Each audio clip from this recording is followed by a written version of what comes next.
Nói chung là có gì đó cũng cho nên là xe hơi sống mẫn thôi đó. Làm gì cơ lý à? Con xảy ra Gì đó?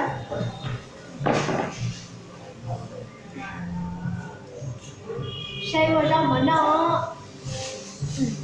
Mấy ông đây nữa. Sao đây luôn?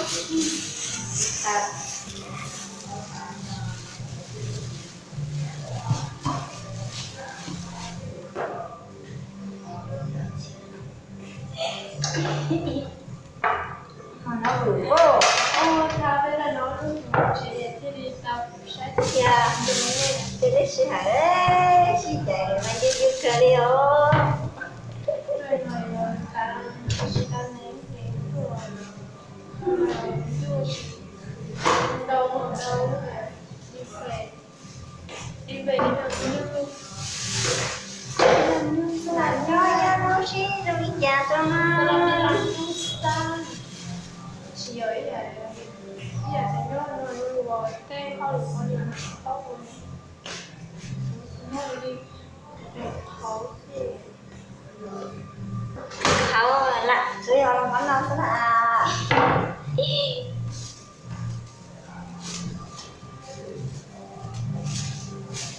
rồi đó chỉ ở đó đi đó Sao không? ồ để rồi chắc có cái gì đó Đã nói gì ta? Ta có nó không đồ. chỉ ở đó có số trong thôi có Ôi chiều.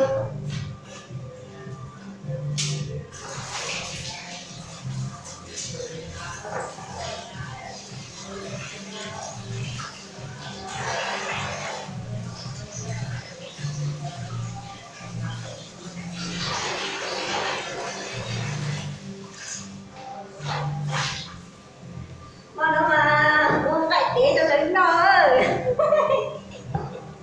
lấy nó ngay để nó Ôi, giờ đây là cái cắt chả rồi. Cải tiến à?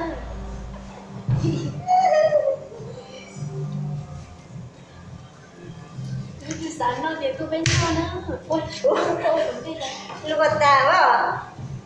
đừng có làm cái này có ai để À mà. chỉ xìu Nó chỉ là tân tân gì xíu thế à? cái năm này để là mấy tụi chuyện đó nó mà cái này chỉ nó ý chỉ nó chỉ xìu Xíu xíu đấy. Đi cắt chả mà.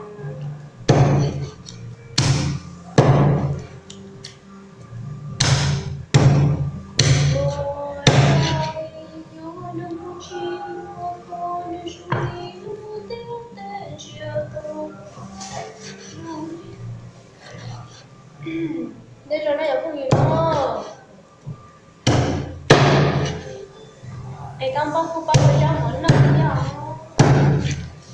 chỉ bao ở liền chỉ bao ở tên này chỉ bao ở món nào đi nữa tôi trái chỉ bao đi nữa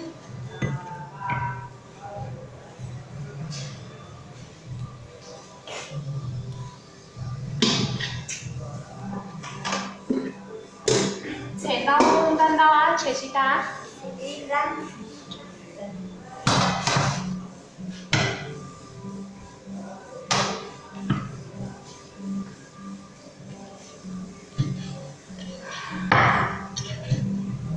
mệt mỏi thở dài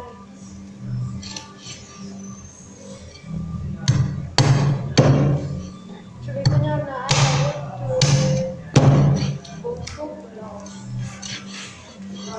wow một tí đã bốn phút Hay đó. rồi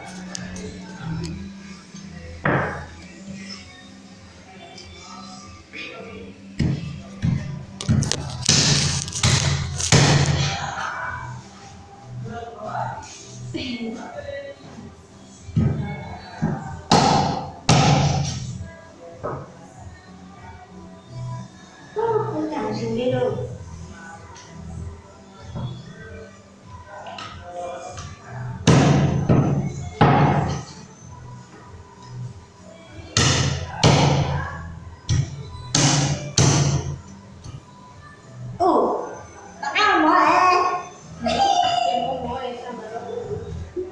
gì kia